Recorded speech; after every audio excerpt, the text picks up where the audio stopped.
سوال نمبر 2، قرآن مجید کی عالمگیریت اور ہمہ پر بحث کریں۔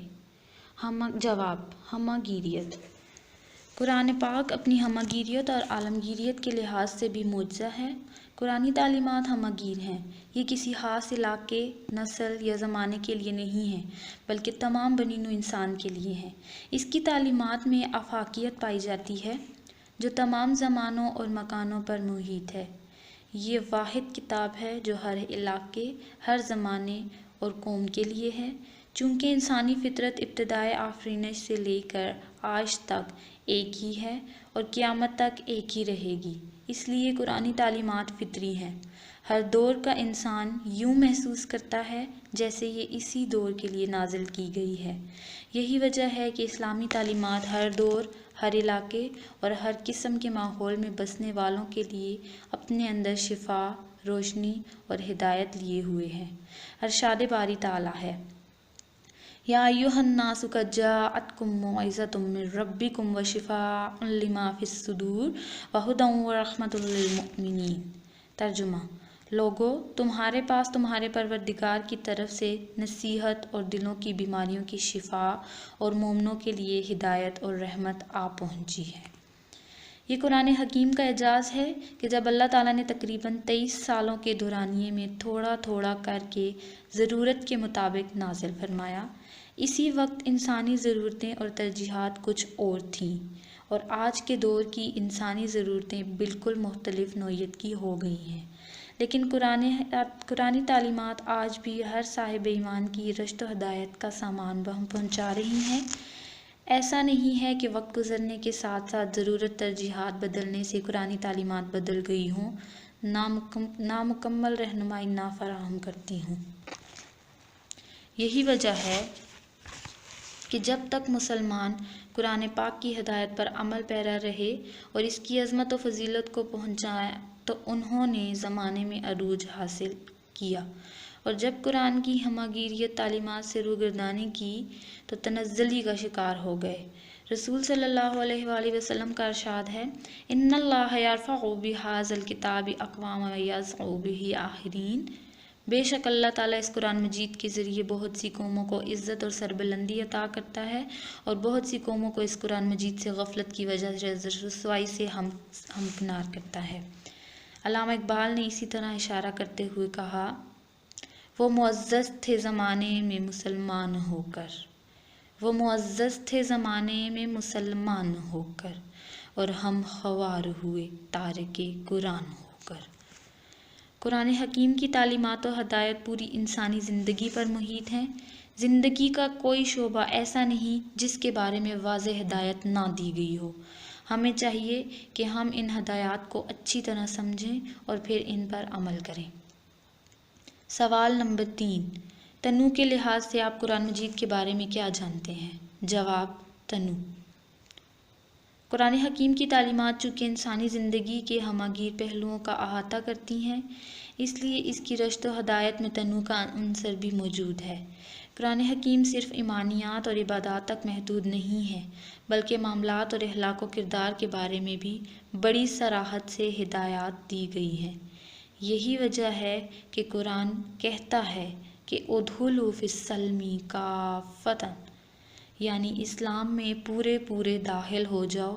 ہم کہہ سکتے ہیں کہ قرآنی تعلیمات و ہدایات کو درج ذیل شعبوں میں تقسیم کیا جا سکتا ہے: نمبر 1، اعتقادات یا ایمانیات، نمبر 2، عبادات، نمبر 3، معاملات، نمبر 4، اخلاقیات۔ قرآن پاک نے ایک ہی موضوع کو مختلف انداز اور پیرائے میں بیان کر کے انسانی عقل کو ورطہ حیرت میں ڈال دیا ہے۔ مثلاً ذات باری تعالیٰ کے اوصاف حمیدہ اور قدرت کاملہ کے محسن پورے قرآن پاک میں مختلف انداز سے بیان کیے گئے ہیں۔ اسی طرح اتباع و اطاعت رسول صلی اللہ علیہ وآلہ وسلم اور آداب رسالت کو انتہائی متنوع انداز میں بیان کیا گیا ہے۔ سود، صدقات و خیرات اور انفاق فی سبیل اللہ کے بارے میں بھی تنوع کا اسلوب بیان اختیار کیا گیا ہے۔ حضرت آدم علیہ السلام، حضرت ابراہیم علیہ السلام اور حضرت موسیٰ علیہ السلام کے قصے ایک سے زیادہ بار مختلف انداز سے بیان کیے گئے ہیں۔ تخلیق آدم سے لے کر حضور صلی اللہ علیہ وآلہ وسلم کی نبوت تک، انسانی پیدائش کے مختلف مراحل سے لے کر دوبارہ جی اٹھنے کے مراحل تک، آسمانوں کی وسعتوں سے لے کر زمین کی گہرائیوں تک، اور مابعد طبیعت کے تصورات سے لے کر اپنے ہی گھر میں داخل ہونے کے آداب تک سکھا دیے گئے ہیں، تاکہ انسانی سوچ اور شعور کی گہرائیوں میں یہ بات بخوبی رچ بس جائے کہ جتنی متنوع کتاب قرآن مجید ہے، اس جیسی کسی بھی لحاظ سے کوئی کتاب نہیں۔ اس بنا پر فرمایا گیا، قُلْ يَا أَيُّهَا النَّاسُ إِنِّي رَسُولُ اللَّهِ إِلَيْكُمْ جَمِيعًا الَّذِي لَهُ مُلْكُ السَّمَاوَاتِ وَالْأَرْضِ لَا إِلَٰهَ إِلَّا هُوَ يُحْيِي وَيُمِيتُ فَآمِنُوا بِاللَّهِ وَرَسُولِهِ النَّبِيِّ الْأُمِّيِّ الَّذِي يُؤْمِنُ بِاللَّهِ وَكَلِمَاتِهِ وَاتَّبِعُوهُ لَعَلَّكُمْ تَهْتَدُونَ۔ ترجمہ: اے نبی صلی اللہ علیہ وآلہ وسلم، کہہ دو کہ لوگوں، میں تم سب کی طرف اس اللہ کا بھیجا ہوا ہوں جو آسمانوں اور زمین کا بادشاہ ہے، اس کے سوا کوئی معبود نہیں، وہی زندگانی بخشتا ہے اور وہی موت دیتا ہے۔ تو اللہ پر، اس کے رسول پیغمبر امی پر، جو اللہ پر اور اس کے تمام کلام پر ایمان رکھتے ہیں ایمان لاؤ اور ان کی پیروی کرو تاکہ ہدایت پاؤ۔ قرآن مجید میں اس دور کا بھی ذکر ہے جب حضرت انسان زمین پر خلیفہ بنا کر نہیں بھیجا گیا تھا۔ اس میں ہزاروں سال پرانی امتوں کے احوال بھی ہیں اور مختلف فرمانرواؤں کی کارستانیاں بھی ہیں۔ اس میں افلاک کی وسعتوں کا تذکرہ بھی ملتا ہے اور سمندروں کی تہوں میں پڑے ہیرے جواہرات کی تفصیلات کا بھی۔ رحمان کے بندوں کے اوصاف بھی بیان کیے ہوئے ہیں اور شیطان کی پیروی کرنے والوں کی نشانیاں بھی بتا دی گئی ہیں۔ غرض ہر ذی روح کے تذکرہ سے لے کر معدنیات اور جمادات کے احوال تک قرآن مجید میں موجود ہے۔ صفحہ نمبر 16، سوال نمبر 4، ہم کیسے ثابت کر سکتے ہیں کہ قرآن مجید دائمی ضابطہ حیات ہے؟ جواب: دائمی ضابطہ حیات۔ قرآن حکیم مسلمانوں کے دنیاوی عروج اور اخروی فلاح کی ضمانت دیتا ہے۔ اس مقصد کے حصول کے لیے قرآن مجید مسلمانوں سے عمل صالح کا مطالبہ کرتا ہے، جیسے کہ ارشاد ہے، وَأَنْتُمُ الْأَعْلَوْنَ إِن كُنتُم مُؤْمِنِينَ۔ ترجمہ: تم ہی برتر رہو گے اگر تم مومن ہوئے۔ قرآن مجید ہمیشہ محفوظ رہنے والی کتاب ہے۔ 1400 سال سے زیادہ کا عرصہ گزر جانے کے باوجود آج تک قرآن مجید کا ایک ایک لفظ محفوظ ہے۔ قیامت تک کے انسانوں کی رشد و ہدایت کے لیے اسے محفوظ اور دائمی ضابطہ حیات بنا دیا گیا۔ ارشاد باری تعالیٰ ہے، اِنَّا نَحْنُ نَزَّلْنَا الذِّکْرَ وَإِنَّا لَهُ لَحَافِظُونَ۔ ترجمہ: بے شک یہ کتاب نصیحت ہم نے ہی اتاری ہے اور یقیناً ہم اس کے نگہبان ہیں۔ چونکہ قرآن مجید رہتی دنیا تک کے انسانوں کے لیے محفوظ کر دیا گیا ہے، اس لیے اس کی تعلیمات دائمی ہیں۔ اس کے جو احکامات صحابہ کرام رضی اللہ تعالیٰ عنہ کے زمانے کے لیے تھے، وہی احکامات آج بھی ہر مسلمان پر لاگو ہوتے ہیں اور قیامت تک کے لوگوں کے لیے وہی احکامات چلیں گے۔ ان میں کسی بھی قسم کی تبدیلی نہیں ہو سکتی، نہ کوئی کرنے کی جرات کر سکتا ہے۔ یہی اس کا حسن ہے اور یہی اس کا اعجاز ہے۔ قرآن مجید کا دائمی ضابطہ حیات ہونا اس بات سے بھی ثابت ہے کہ قرآن پاک کی پیشن گوئیوں اور غیب کی خبروں کی صداقت نے اسے بے مثل و بے نظیر بنا دیا ہے۔ قرآن حکیم نے تمام علوم کا احاطہ کیا ہے جو تمام انسانوں کی تمام ضروریات کے لیے کافی ہے۔ قرآن حکیم کو اس لیے دائمی کتاب کہا جاتا ہے کہ اس میں شخصی اور خاندانی زندگی کے مسائل سے لے کر اجتماعی اور بین الاقوامی اصول و ضوابط موجود ہیں۔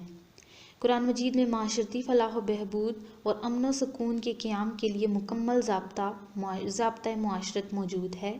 اسی طرح معاشی، سیاسی، روحانی اور اخلاقی ضابطے جامع انداز میں بیان کیے گئے ہیں، حتیٰ کہ لباس پہننے اور بازار میں چلنے تک کے آداب کا ذکر کر دیا گیا ہے۔ قرآن حکیم نے صرف تاریخی واقعات بیان نہیں کیے بلکہ سائنسی معلومات بھی فراہم کی ہیں۔ موجودہ دور میں بے پناہ سائنسی ترقی کے باوجود کوئی بھی سائنسدان کسی بھی قرآنی معلومات کی نفی نہیں کر سکا۔ یہی وجہ ہے کہ کئی سائنسدانوں نے تحقیق کر کے کسی قرآنی حقیقت کی تصدیق کی تو وہ دائرہ اسلام میں داخل ہو گئے۔ قرآن حکیم اس لیے بھی دائمی ضابطہ حیات ہے کہ اس میں علم و حکمت کے ایسے ایسے خزانے پوشیدہ ہیں جن تک تاحال انسانی تحقیق کی رسائی حاصل نہیں ہو سکی۔ ممکن ہے آنے والے دنوں میں علمی تحقیق قرآن پاک کے معجزانہ خزانوں کو لوگوں کے سامنے لے آئے۔ سوال نمبر 2، مناسب الفاظ لگا کر خالی جگہ پر کریں۔ نمبر 1، روئے زمین پر سب سے زیادہ چھپنے والی کتاب ڈیش ہے۔ روئے زمین پر سب سے زیادہ چھپنے والی کتاب قرآن مجید ہے۔ نمبر 2، حق و باطل میں فرق کرنے والی کتاب کی وجہ سے قرآن پاک کو ڈیش بھی کہا جاتا ہے، الفرقان بھی کہا جاتا ہے۔ نمبر 3، قرآن مجید نے استفہامانہ انداز اختیار کر کے ڈیش کو سوچنے پر مجبور کر دیا، قاری کو سوچنے پر مجبور کر دیا۔ نمبر 4، قسم کھا کر بات کا آغاز کرنا قرآن مجید کا خاص ڈیش ہے۔ قسم کھا کر بات کرنا قرآن مجید کا خاص اسلوب ہے۔ نمبر 5، عرب لوگ غیر عرب کو ڈیش کہہ کر پکارتے تھے۔ عرب لوگ غیر عرب کو عجمی کہہ کر پکارتے تھے۔ نمبر 6، قرآن مجید میں علم و حکمت کے ڈیش پوشیدہ ہیں۔ قرآن مجید میں علم و حکمت کے خزانے پوشیدہ ہیں۔ نمبر 7، مابعد الطبیعات کے ڈیش قرآن مجید میں موجود ہیں۔ مابعد الطبیعات کے تصورات قرآن مجید میں موجود ہیں۔ صفحہ نمبر 17، سرگرمیاں۔ سوال نمبر 1، قرآن حکیم نے سورۃ البقرہ میں سود خور کے بارے میں کیسی مثال دی ہے؟ جواب، جو لوگ سود کھاتے ہیں وہ قبروں سے اس طرح حواس باختہ اٹھیں گے جیسے کسی کو جن نے لپٹ کر دیوانہ بنا دیا ہو۔ قرآن مجید میں ارشاد ہے، الذین یأکلون الربا لا یقومون الا کما یقوم الذی یتخبطہ الشیطان من المس۔ ترجمہ، اللہ تعالیٰ نے سودے کو حلال کیا اور سود کو حرام، تو جس شخص کے پاس اللہ کی نصیحت پہنچی اور وہ سود لینے سے باز آ گیا تو جو پہلے ہو چکا وہ اس کا، اور قیامت میں اس کا معاملہ اللہ کے سپرد، اور جو پھر لینے لگا تو اسے لوگ دوزخی ہیں کہ ہمیشہ دوزخ میں جلتے رہیں گے۔ اس آیت مبارکہ میں سود لینے والوں کے لیے وعید ہے کہ وہ قیامت کے دن اپنی اپنی قبروں سے حواس باختہ اٹھیں گے اور پاگلوں کی طرح بھاگتے پھریں گے۔ سود ایک بڑی معاشرتی برائی ہے، اس سے بچنا چاہیے۔ سوال نمبر 2، سورۃ الحجرات میں معاشرتی تعلیمات کا خلاصہ اپنے الفاظ میں لکھیں۔ جواب، اس سورت میں مسلمانوں کو ان آداب کی تعلیم دینا ہے جو اہل ایمان کے شایان شان ہے۔ شروع میں ان کو وہ ادب سکھایا گیا ہے جو انہیں اور اس کے رسول کے معاملہ میں ملحوظ رکھنا چاہیے۔ یعنی اگر حضور صلی اللہ علیہ وآلہ وسلم اپنے ہجرہ مبارک میں تشریف فرما ہیں تو ان کو باہر سے آواز نہیں دینی چاہیے۔ اس صورت میں آیت نمبر 4 میں درج ہے کہ یہ بنی تمیم کے بارے میں نازل ہوئی تھی، جن کے وفد نے آ کر ازواج محترات کے ہجروں کے باہر سے نبی صلی اللہ علیہ وآلہ وسلم کو پکارنا شروع کر دیا تھا، اور تمام کتب سیرت میں اس وفد کی آمد کا زمانہ سن 9 ہجری بیان کیا گیا ہے۔ اس میں یہ بھی بتایا گیا ہے کہ ہر خبر پر یقین کر لینا اور اس پر کوئی کارروائی کر گزرنا مناسب نہیں ہے۔ پہلے اس خبر کو اچھی طرح معلوم کر لینا چاہیے، پھر اس پر کوئی کارروائی کرنی چاہیے۔ اگر مسلمانوں کے دو گروہ کا آپس میں جھگڑا ہو جائے تو ان کے درمیان صلح کرا دینی چاہیے۔ یہ آداب مسلمانوں کے لیے نہایت قابل احترام ہے۔ سوال نمبر 3، سورہ نور میں سے کوئی سے 5 احکام لکھیں۔ جواب، 5 احکام درج ذیل ہیں۔ نمبر 1، نماز قائم کرو۔ نمبر 2، زکوٰۃ ادا کرنا۔ نمبر 3، نکاح کرنا۔ نمبر 4، عورتوں پر پردہ فرض۔ نمبر 5، زنا جیسی بری عادت سے بچنا۔ سوال نمبر 4، 30ویں پارے میں چند ایسی آیات تلاش کریں جس میں اللہ رب العزت نے قسم کھائی ہے۔ جواب، نمبر 1، والفجر ولیال عشر، قسم فجر کی اور 10 متبرک راتوں کی۔ نمبر 2، والسماء والطارق، قسم ہے آسمان اور رات کو نمودار ہونے والی کی۔ نمبر 3، والسماء ذات البروج، قسم ہے برجوں والے آسمان کی۔ سوال نمبر 5، سورۃ النمل کا مطالعہ کر کے بتائیں کہ حضرت سلیمان علیہ السلام اور ہدہد میں کیا مکالمہ ہوا۔ جواب، ایک دن حضرت سلیمان علیہ السلام جنگل میں تھے، پرندوں کی تفتیش کی تاکہ پانی کی تلاش کا حکم دیں۔ اتفاق سے ہدہد موجود نہ تھا۔ اس پر آپ نے فرمایا، آج ہدہد نظر نہیں پڑتا، کیا پرندوں میں کہیں وہ چھپ گیا جو مجھے نظر نہ آیا؟ واقعہ میں وہ حاضر ہی نہیں۔ حضرت سلیمان علیہ السلام کی اس ہدہد کا نام عنبر تھا۔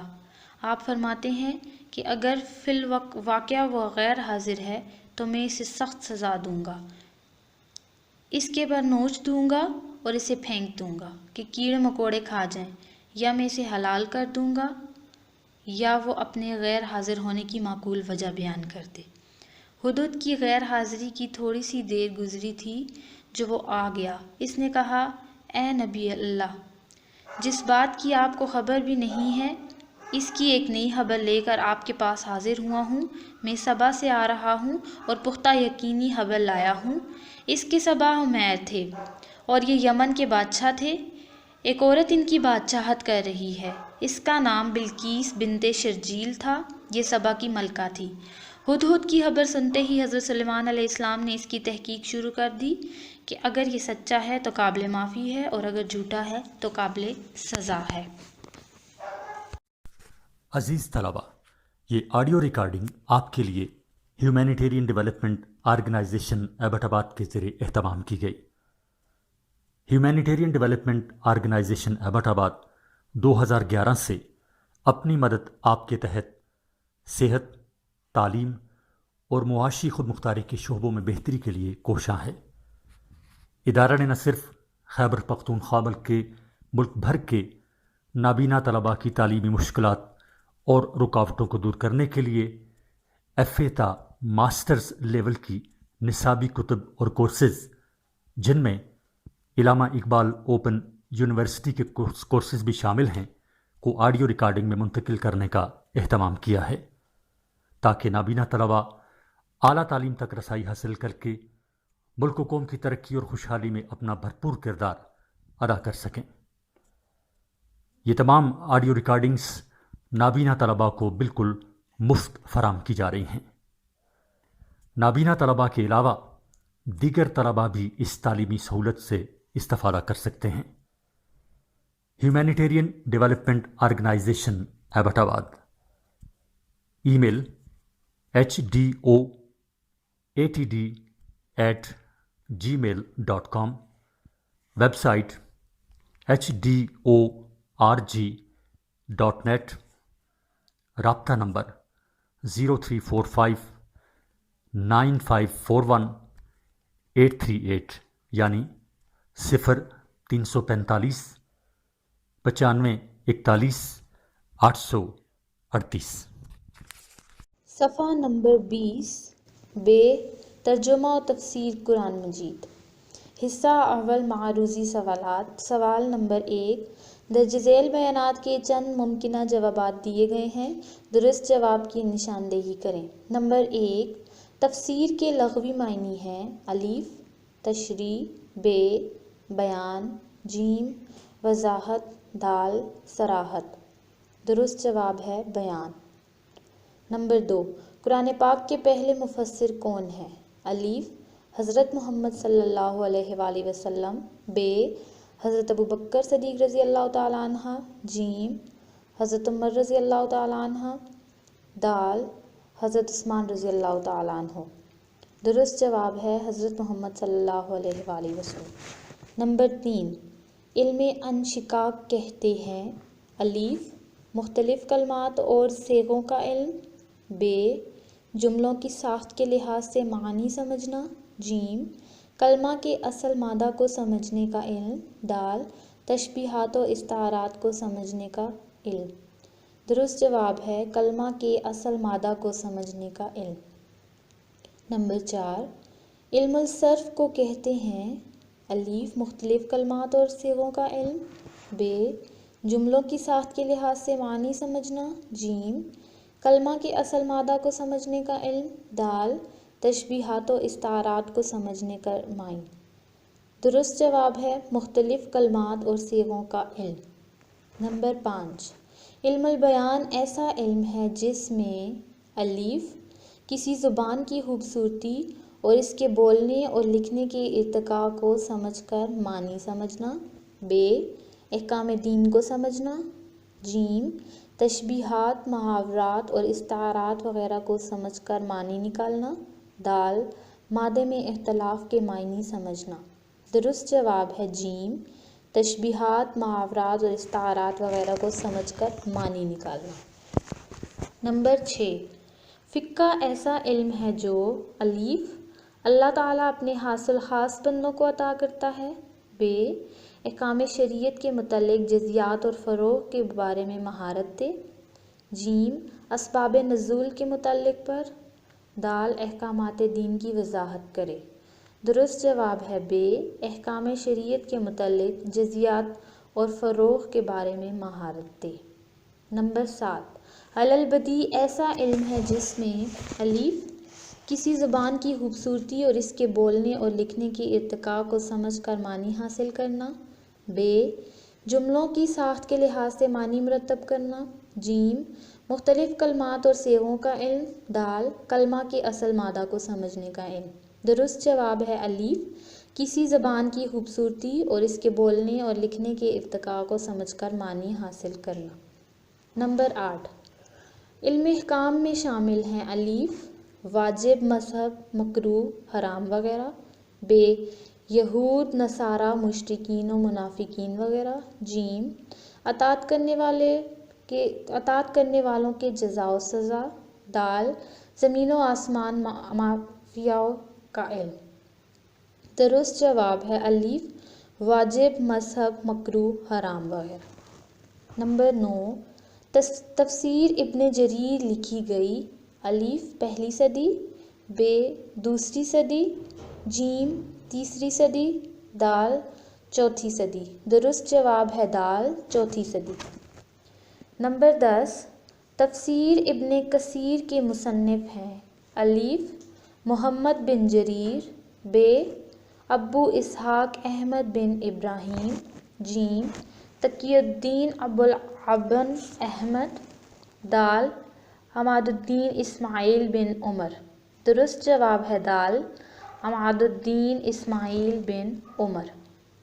نمبر 11، تفسیر روح المعانی کے مصنف ہیں الف علامہ ابو اسحاق احمد بن ابراہیم، ب علامہ محمد آلوسی، ج حضرت شاہ ولی اللہ، د شیخ جلال الدین محمد بن محلی۔ درست جواب ہے ب علامہ محمود آلوسی۔ نمبر 12، تفسیر موضوع القرآن کے مصنف ہیں الف علامہ ابو اسحاق احمد بن ابراہیم، ب علامہ محمود آلوسی، ج حضرت شاہ ولی اللہ، د شیخ جلال الدین محمد بن محلی۔ درست جواب ہے ج شاہ ولی اللہ۔ نمبر 13، تفسیر تفہیم القرآن کے مصنف ہیں الف علامہ ابو اسحاق احمد بن ابراہیم، ب سید ابو الاعلی مودودی، ج پیر محمد کرم شاہ الازہری، د مفتی محمد شفیع۔ درست جواب ہے ب سید ابو الاعلی مودودی۔ نمبر 14، وہ علم جو اللہ تعالیٰ اپنے حاصل خاص بندوں کو عنایت کرتا ہے اور چیزوں کی معرفت عطا کرتا ہے، اسے کہتے ہیں الف علم فقہ، ب علم الحدیث، ج علم النسخ، د علم لدنی۔ درست جواب ہے د علم لدنی۔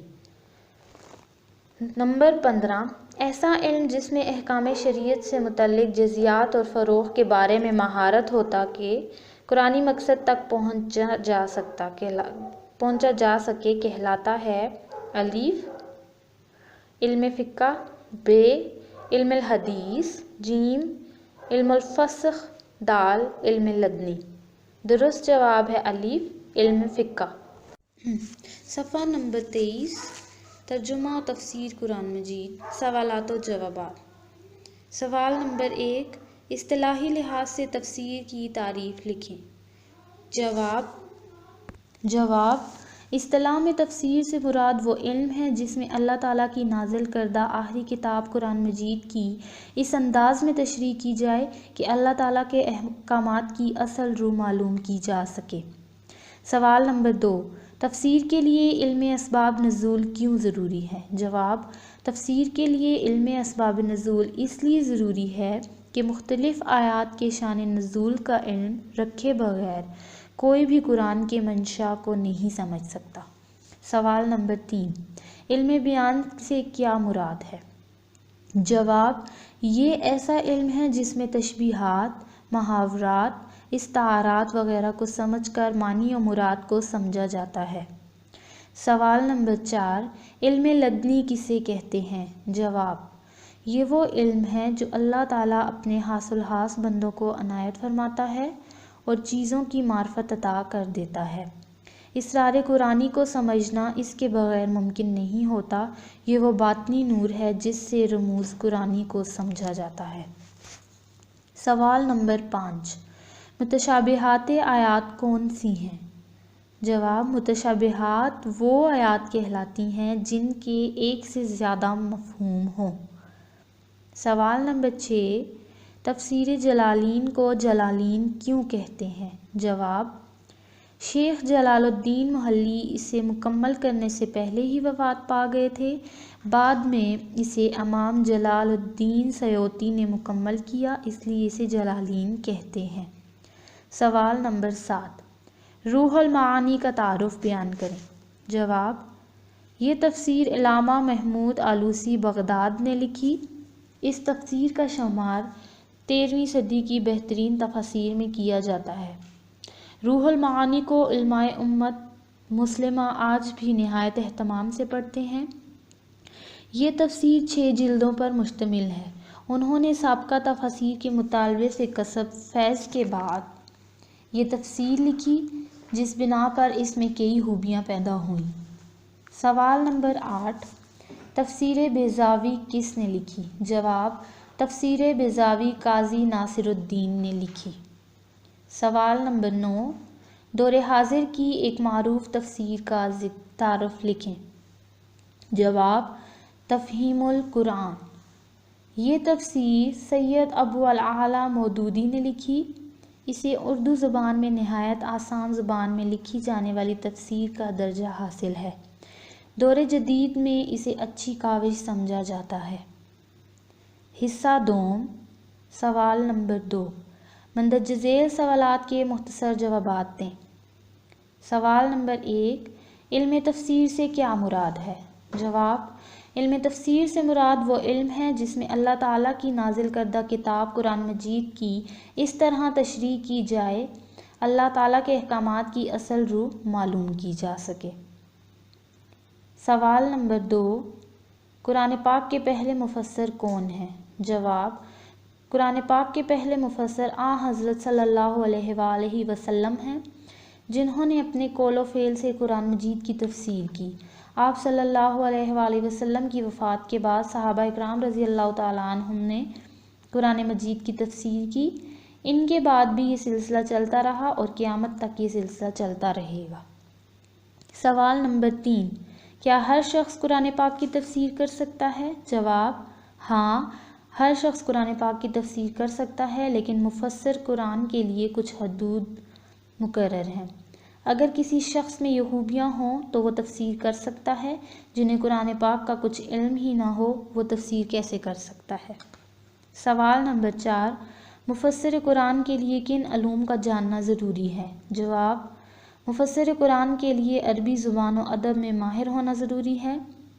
نمبر 2، علم صرف و نحو میں مہارت رکھتا ہو۔ نمبر 3، علم اشتقاق، علم المعانی، علم البیان، علم البدیع، علم اصول دین، علم القرآت اور علم الحدیث میں مہارت رکھتا ہو۔ سوال نمبر 5، قرآن فہمی کے لیے طہارت نفس ضروری ہے؟ جواب، قرآن فہمی کے لیے طہارت نفس اس لیے ضروری ہے کیونکہ خود پسندی اور غرور ایسی صفات ہیں جو قرآن مجید کے سمجھنے میں حائل رہتی ہیں۔ اس لیے قرآن فہمی کے لیے نفس کا پاک ہونا بہت زیادہ ضروری ہے۔ تفصیلی جوابات۔ سوال نمبر 1، 5 ایسے علوم کا ذکر کریں جن کے بغیر تفسیر قرآن ممکن نہیں۔ جواب، قرآن پاک ایک الہامی کتاب ہے۔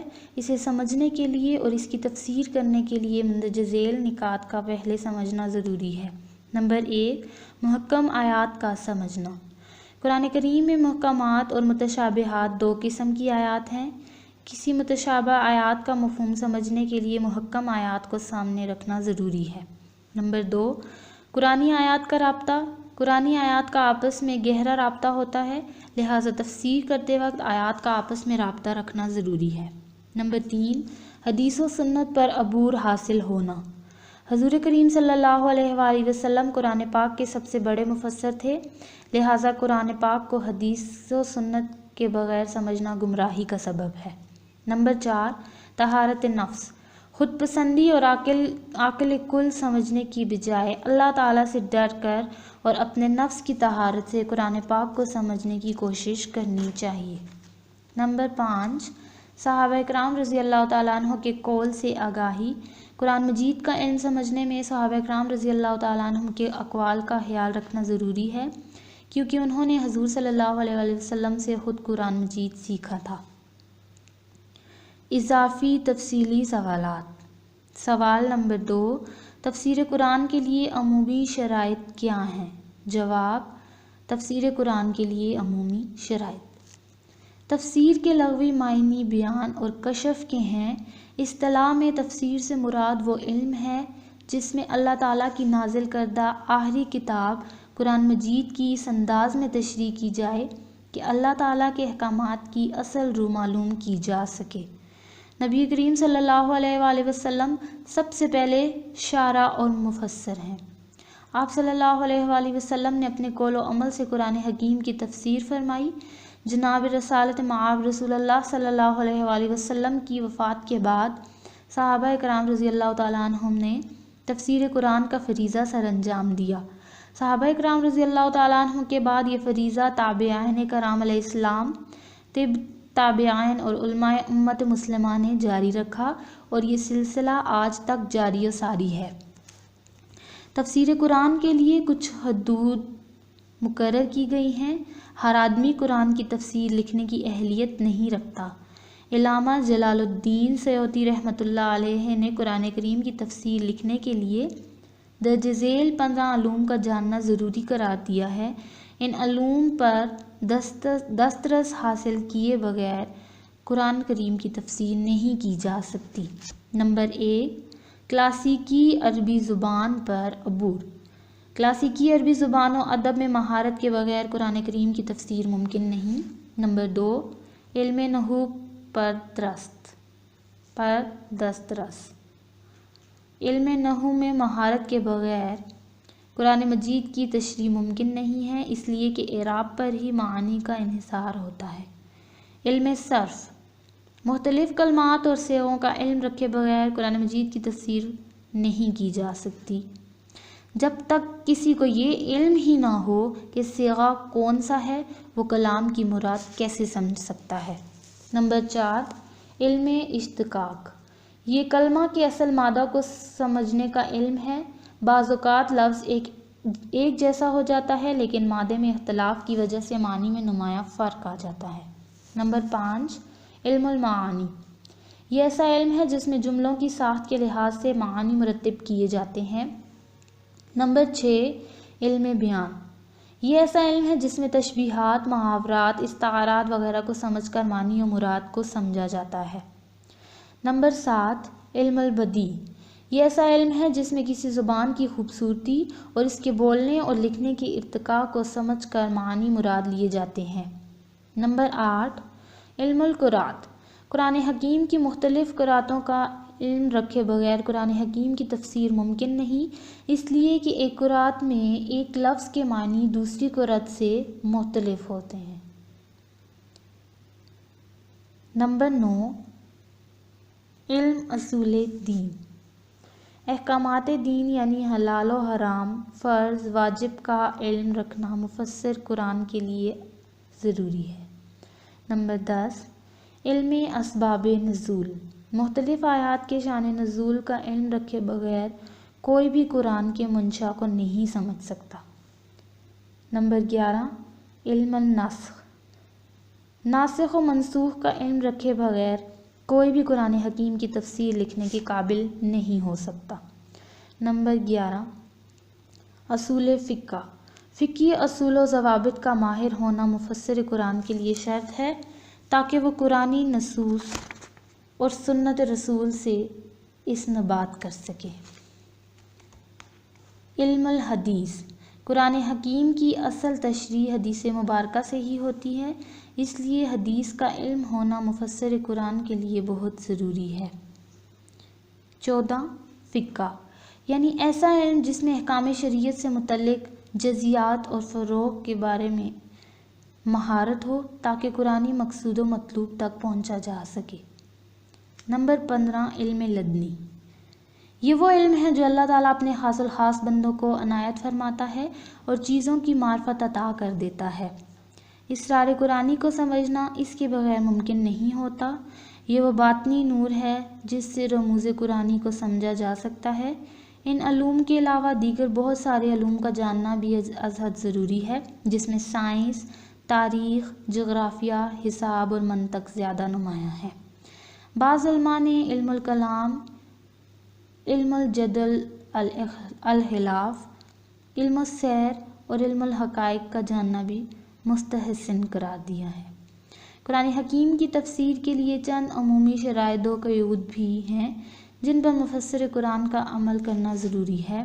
الف، تفسیر قرآن اس نیت سے کی جائے کہ اس سے امت مسلمہ کی دینی، اخلاقی، معاشرتی، سیاسی، معاشی اور روحانی ضرورتیں پوری ہوں گی اور انہیں ان تمام شعبۂ حیاتی زندگی میں رہنمائی ملے گی۔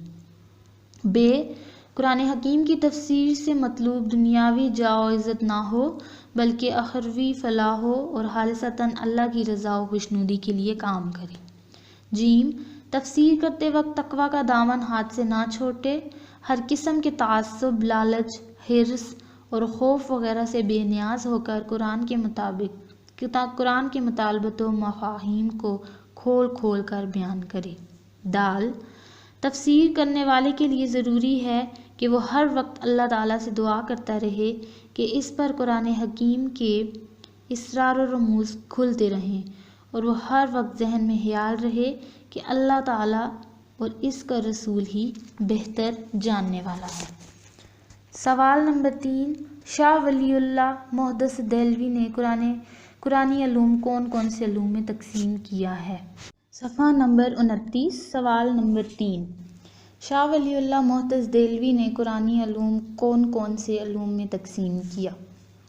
جواب، حضرت شاہ ولی اللہ محدث دہلوی رحمۃ اللہ علیہ نے تفسیر قرآن کے کچھ اصول بیان فرمائے ہیں۔ اس ضمن میں انہوں نے الفوز الکبیر فی اصول التفسیر لکھی جو عالم اسلام میں بالمعمول اور برصغیر پاک و ہند میں بالخصوص بے حد مقبول ہوئی۔ اس کتاب کی روشنی میں درج ذیل اصول تفسیر قرآن بیان کیے جاتے ہیں۔ قرآن حکیم میں مذکور تمام مضامین کو 5 علوم میں تقسیم کیا جاتا ہے، اس لیے تفسیر بھی ان کے مطابق ہونی چاہیے۔ وہ علوم یہ ہیں: نمبر 1، علم احکام، واجب، محتسب، مکروہ، حرام وغیرہ۔ ب، علم مناظرہ، یہود و نصارہ، مشرکین، منافقین کے لیے۔ ج، علم تذکیر بالا اللہ، زمین و آسمان و مافیا کا بیان نیز اللہ تعالیٰ کی صفات کاملہ کا ذکر۔ صفحہ نمبر 29، سوال نمبر 4، اصول تفسیر قرآن پر نوٹ لکھیں۔ جواب، قرآن حکیم میں 2 قسم کی آیات ہیں، محکمات اور متشابہات۔ متشابہات وہ آیات کہلاتی ہیں جن کے ایک سے زیادہ مفہوم ہو سکتے ہیں، اس لیے کسی متشابہ آیات کا مفہوم متعین کرنے کے لیے محکم آیات کو سامنے رکھنا چاہیے۔ نمبر 2، قرآن حکیم کی ہر آیت کا دوسری آیت کے ساتھ گہرا تعلق ہے اور ہر سورت کا دوسری سورت سے رابطہ ہے۔ قرآن حکیم کی تفسیر کرتے وقت اس ربط کی روشنی میں مفہوم متعین ہو تو زیادہ بہتر ہوگا۔ نمبر 3، قرآن حکیم کے سب سے بڑے مفسر نبی کریم صلی اللہ علیہ وآلہ وسلم خود تھے۔ جن لوگوں نے قرآن کو حدیث اور سنت کے بغیر سمجھنے کی کوشش کی وہ خود بھی گمراہ ہوئے اور دوسروں کی گمراہی کا سبب بنے۔ اس لیے قرآن مجید کے لیے حدیث و سنت پر عبور ضروری ہے۔ نمبر 4، قرآن مجید میں ایک ہی مسئلے کا ذکر ایک سے زیادہ مقامات پر آیا ہوتا ہے، کسی جگہ اختصار کے ساتھ اور کسی جگہ تفصیل کے ساتھ، اس لیے ایسے مسائل کو مجموعی انداز میں سمجھنا ضروری ہوتا ہے۔ نمبر 5، قرآن فہمی میں کبار صحابہ اکرام رضی اللہ تعالیٰ عنہم کے اقوال نہایت اہم ہیں، کیونکہ انہوں نے نبی کریم صلی اللہ علیہ وآلہ وسلم سے براہ راست قرآن مجید سیکھا ہے۔ اس لیے صحابہ اکرام رضی اللہ تعالیٰ عنہم کے اقوال کو تفسیر قرآن کے وقت مد نظر رکھنا چاہیے۔ نمبر 6، قرآن فہمی کے لیے طہارت نفس کو بھی ضروری قرار دیا گیا ہے۔ خود پسندی اور غرور ایسی صفات ہیں جو فہم قرآن میں حائل رہتی ہیں، اس لیے ان صفات سے پاک ہونا از حد ضروری ہوتا ہے۔ نمبر 7، تفسیر کرتے وقت قرآن حکیم کے مجموعی مقاصد کو پیش نظر رکھنا بہت ضروری ہے۔ نمبر 8، قرآن حکیم کی ایسی تفسیر نہیں ہونی چاہیے جو کسی بھی طرح سنن الہی کے خلاف ہو یا جس میں ایسا شائبہ پایا جائے جو قانون قدرت کے برعکس ہو۔ نمبر 9، قرآن مجید کی تفسیر کرتے وقت احکام شرعیہ، معاملات اور عبادات کی حکمت پر بحث کی جانی چاہیے۔ نمبر 10، قرآن مجید کی تفسیر اس انداز سے ہونی چاہیے کہ قاری قرآن کے سامنے کلام الہی کی عظمت واضح ہو جائے۔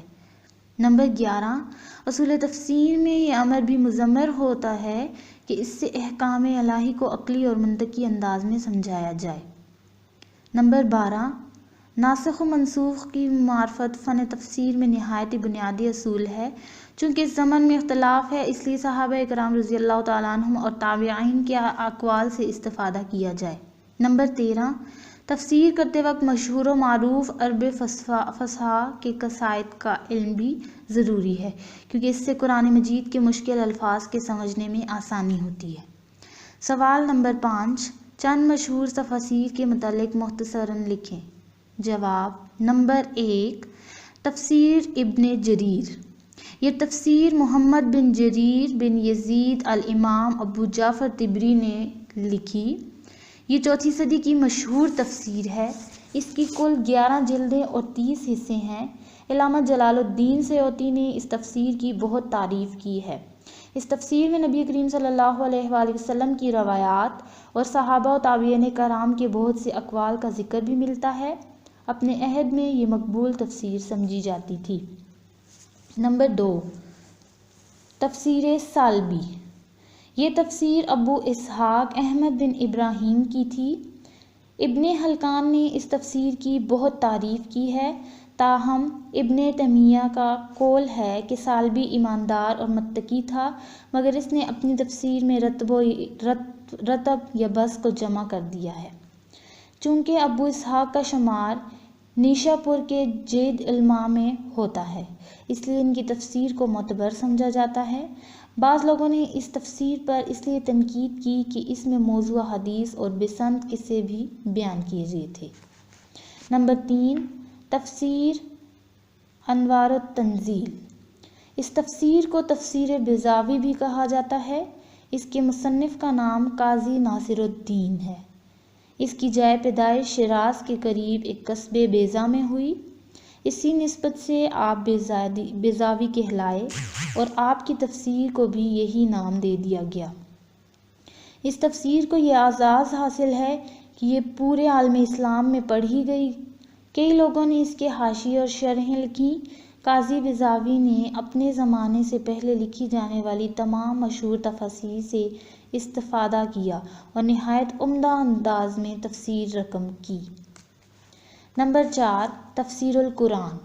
اس تفسیر کے مصنف کا نام تقی الدین ابو العباس احمد بن تیمیہ رحمۃ اللہ علیہ ہے۔ آپ فقہی لحاظ سے امام احمد بن جنبل رحمۃ اللہ علیہ کے پیروکار تھے۔ آپ کو فقہ، حدیث اور تفسیر قرآن میں مہارت حاصل تھی۔ مولانا شبلی نعمانی نے علامہ ابن تیمیہ رحمۃ اللہ علیہ کو مجدد مانا ہے۔ ابن بطوطہ کے بقول اس تفسیر کی 30 جلدیں ہیں۔ البحر المحیط، یہ تفسیر شیخ اسیر الدین ابو حیان محمد بن یوسف اندلسی کی ہے۔ اس تفسیر کے کئی محاسن ہیں۔ انہوں نے پہلے مشکل الفاظ کی لغت بیان کی ہے، اس کے بعد آیات کا شان نزول لکھا ہے، معنی کی وضاحت کے لیے سلف صالحین کے اقوال سے استفادہ کیا ہے، مفصل انداز بیان اپنایا ہے اور پھر اس کی تلخیص کی ہے۔ نمبر 6، تفسیر ابن کثیر۔ یہ تفسیر امام عماد الدین اسماعیل بن عمر بن کثیر القرشی نے لکھی۔ اس تفسیر کو یہ اعزاز حاصل ہے۔ نمبر 32۔ نمبر 6، تفسیر ابن کثیر۔ یہ تفسیر امام عماد الدین اسماعیل بن عمر بن کثیر القرشی نے لکھی۔ اس تفسیر کو یہ اعزاز حاصل رہا ہے کہ یہ ہر دور میں مقبول رہی ہے۔ اس تفسیر کی 10 جلدیں ہیں۔ اس تفسیر کی خوبی یہ ہے کہ اس میں احادیث اور آثار صحابہ کرام رضی اللہ تعالیٰ عنہم کو نہایت انتظام کے ساتھ پیش کیا گیا ہے۔ نمبر 7، تفسیر جلالین۔ یہ تفسیر شیخ جلال الدین محمد بن محلی کی تصنیف ہے۔ شیخ جلال الدین اسے مکمل کرنے سے پہلے ہی وفات پا گئے تھے۔ بعد میں اسے امام جلال الدین سیوطی نے مکمل کیا، اس لیے اسے جلالین کہا جاتا ہے۔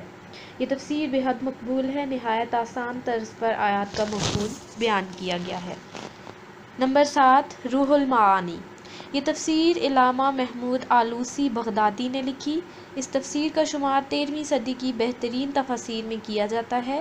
روح المعانی کو علماء امت مسلمہ آج بھی نہایت اہتمام سے پڑھتے ہیں۔ یہ تفسیر 6 جلدوں پر مشتمل ہے۔ انہوں نے سابقہ تفاسیر کے مطالبے سے کسب فیض کے بعد یہ تفسیر لکھی جس کی بنا پر اس میں کئی خوبیاں پیدا ہوئیں۔ نمبر 9، معضل قرآن۔ یہ تفسیر حضرت شاہ ولی اللہ محدث دہلوی کے فرزند عبد القادر رحمۃ اللہ علیہ نے لکھی۔ اردو میں لکھی جانے والی چند ابتدائی تفاسیر میں اس کا شمار ہوتا ہے۔ نمبر 10، تفہیم القرآن۔ یہ تفسیر سید ابو الاعلیٰ مودودی نے لکھی۔ اسے اردو زبان میں نہایت آسان زبان میں لکھی جانے والی تفسیر کا درجہ حاصل ہے۔ دور جدید میں اسے اچھی کاوش سمجھا جاتا ہے۔ نمبر 11، ضیاء القرآن۔ یہ تفسیر پیر محمد کرم شاہ الزہری کی تصنیف ہے۔ دور حاضر میں لکھی جانے والی یہ تفسیر لوگوں میں بے حد مقبول ہو رہی ہے۔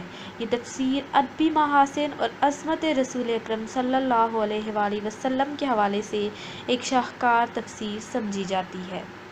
نمبر 12، معارف القرآن۔ یہ مفتی محمد شفیع، جن کو مفتی اعظم پاکستان بھی کہا جاتا ہے، کی تصنیف ہے۔ معارف القرآن 8 جلدوں میں ہے۔ اس میں ترجمہ شیخ الہند اور خلاصۃ التفسیر بیان القرآن سے لیا ہے۔ اس کے بعد متعلقہ آیات کی تفسیر معارف و مسائل کے عنوان سے لکھی ہے۔ اس تفسیر میں اسرائیلی روایات سے احتراز کیا گیا ہے اور تفسیر معصور ہی کو لیا گیا ہے۔ انداز داعیانہ اور ناصحانہ ہے۔ عصر حاضر کے مسائل اور مستشرقین کے اعتراضات اور جوابات کو تفصیل سے ذکر کیا گیا ہے۔ اس تفسیر کی بڑی خصوصیت یہ ہے کہ اس میں متعلقہ آیات کے تحت فقہی مسائل کو تفصیل سے ذکر کیا گیا ہے۔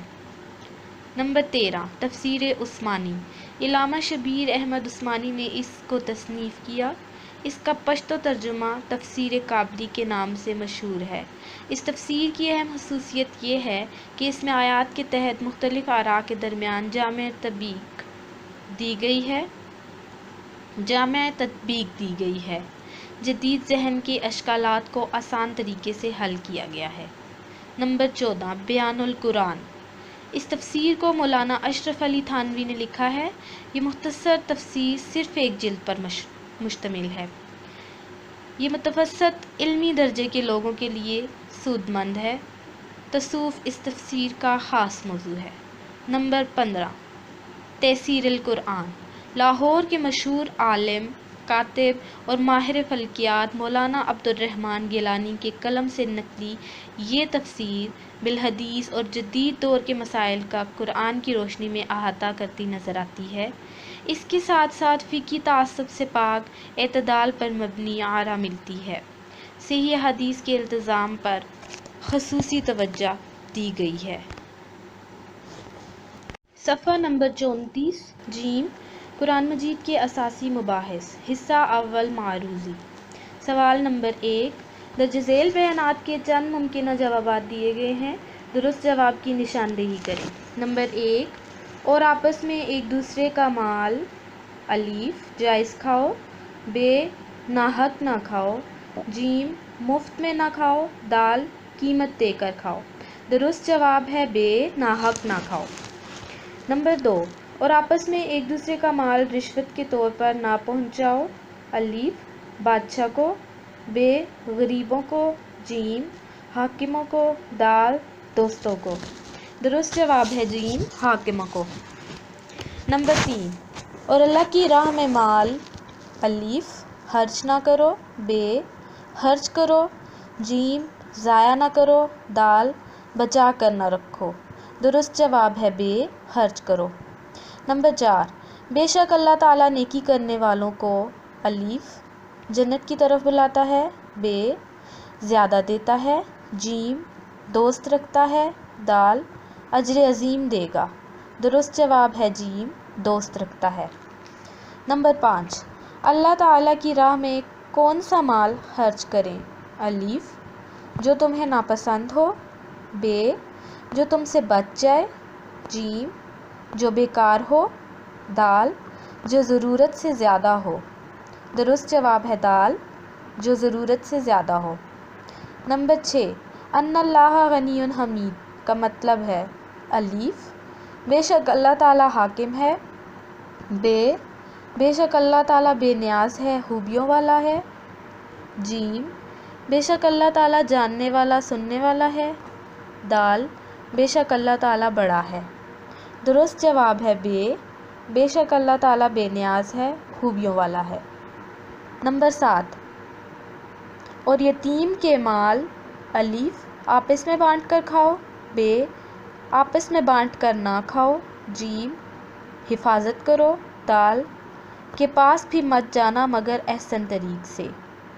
درست جواب ہے اور یتیم کے مال کے پاس بھی مت جانا مگر احسن طریق سے۔ نمبر 8 ناپ کے مطابق اللہ تعالیٰ کا ارشاد ہے الف اور ناپ تول انصاف کے ساتھ کرو، پورا پورا کیا کرو، ب اور ناپ تول اپنی مرضی سے کرو، ج اور ناپ تول خریدار کی مرضی کے مطابق کرو، دال اور ناپ تول میں اخلاق بھر دو۔ درست جواب ہے الف اور ناپ تول انصاف کے ساتھ پورا پورا کرو۔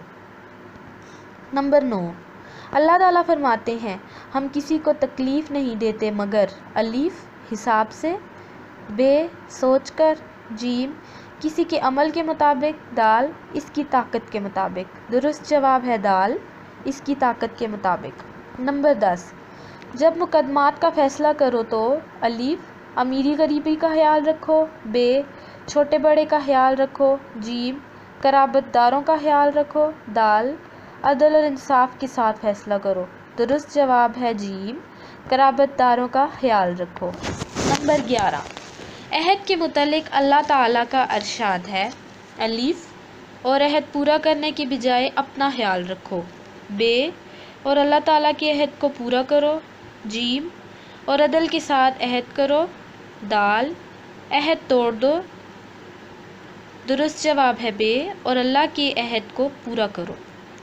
نمبر 12 مال تقسیم کرنے کے متعلق ارشاد خداوندی ہے اور جو مال اللہ نے اپنے پیغمبر کو بستیوں والوں سے دلوایا ہے الف اللہ کے لیے، ب پیغمبر صلی اللہ علیہ وآلہ وسلم کے قرابت داروں کے لیے، ج یتیموں حاجت مندوں اور مسافروں کے لیے، دال تینوں درست ہیں۔ درست جواب ہے دال تینوں درست ہیں۔ نمبر 13 اور اللہ سے ڈرتے رہے بے شک اللہ تعالیٰ ہے الف دوست، ب دشمن، ج سخت عذاب دینے والا، دال اجر عظیم دینے والا۔ درست جواب ہے ج سخت عذاب دینے والا۔ نمبر 14، حضور صلی اللہ علیہ وآلہ وسلم کی رات کی عبادات کے متعلق ارشاد خداوندی ہے کہ عبادت کرتے ہیں الف آدھی رات تک، ب تہائی رات تک، جیم 2/3 رات تک، دال تینوں درست ہیں۔ صحیح جواب ہے دال، تینوں درست ہیں۔ نمبر 15، اور جو نیک عمل تم آگے بھیجو گے ان کو اللہ کے ہاں بہتر اور صلے میں پاؤ گے الف قلیل، ب عظیم، جیم دگنے، دال 3 گنے۔ درست جواب ہے ب عظیم۔ صفحہ نمبر 37، مختصر جوابات۔ سوال مندرجہ ذیل سوالات کے مختصر جوابات دیں۔ سوال نمبر 1، ناجائز طریقے سے دوسرے کا مال کھانے کی وضاحت کریں۔ جواب، ناجائز طریقے سے دوسرے کا مال کھانے سے مراد یہ ہے کہ کسی کا مال دھوکے سے، فریب سے، رشوت سے، سود سے، منافع خوری سے، ملاوٹ کر کے، چوری ڈاکہ سے اور دھاندلی سے نہ کھایا جائے۔ ارشاد ربانی ہے، اور آپس میں ایک دوسرے کا مال ناحق نہ کھاؤ اور نہ اس کو رشوت کے طور پر حاکموں کے پاس بھیجو، تاکہ لوگوں کے مال کا کچھ حصہ ناجائز طور پر کھا جاؤ اور اسے تم جانتے بھی ہو۔ سوال نمبر 2، انفاق فی سبیل اللہ کے بارے میں لوگ نبی کریم صلی اللہ علیہ وآلہ وسلم سے کیا سوال کرتے تھے؟ جواب، لوگ حضور صلی اللہ علیہ وآلہ وسلم سے سوال کرتے کہ انفاق فی سبیل اللہ سے کیا مراد ہے اور اس کے حقدار کون لوگ ہیں اور کن کو صدقہ و خیرات کیا جائے۔ انفاق فی سبیل اللہ کے حوالے سے اسلام میں کچھ بنیادی ضابطے اور اصول بیان کیے ہیں جن پر عمل کیے بغیر زکوٰۃ و صدقات کے فوائد حاصل نہیں ہوتے۔ وہ اصول درج ذیل ہیں۔ نمبر 1، زکوٰۃ و صدقات کو فریضہ سمجھ کر ادا کیا جائے۔ نمبر 2، زکوٰۃ صدقات اور خیرات دے کر احسان نہ جتایا جائے۔ نمبر 3، زکوٰۃ صدقات اور خیرات کا مقصد دکھاوا نہ ہو۔ نمبر 4، جنہیں صدقات دیے جائیں ان کی عزت نفس مجروح نہ کی جائے۔ نمبر 5، اللہ تعالیٰ کی راہ میں بہترین مال خرچ کیا جائے۔ سوال نمبر 3، سورہ انعام کی آیت نمبر 152 میں کن چیزوں سے باز رہنے کی تلقین کی گئی ہے؟ جواب، سورہ انعام میں یتیم کا مال نہ کھانے سے، ناپ اور تول انصاف کے ساتھ کرنے سے، کسی کو تکلیف نہ دینے کے بارے میں، سچی گواہی دینے کے بارے میں اور اللہ تعالیٰ کے ساتھ عہد پورا کرنے کے بارے میں تلقین کی گئی ہے۔ سوال نمبر 4، مال غنیمت کی تقسیم کا کون سا طریقہ بنایا گیا ہے؟ جواب، مال غنیمت کی تقسیم کا طریقہ یہ ہے کہ اس کا پہلا حصہ اللہ اور اس کے رسول کا، دوسرا حصہ نبی کریم صلی اللہ علیہ وآلہ وسلم کے رشتہ داروں کا، تیسرا حصہ یتیم کا، چوتھا حصہ مسکین اور پانچواں حصہ مسافر کا۔ سوال نمبر 5، اللہ کو قرض دینے سے کیا مراد ہے؟ جواب، انفاق فی سبیل اللہ کو اللہ کو قرض دینے کے مترادف قرار دیا گیا ہے۔ روز قیامت اللہ تعالیٰ یہ قرض نہایت بڑھا کر واپس کر دے گا۔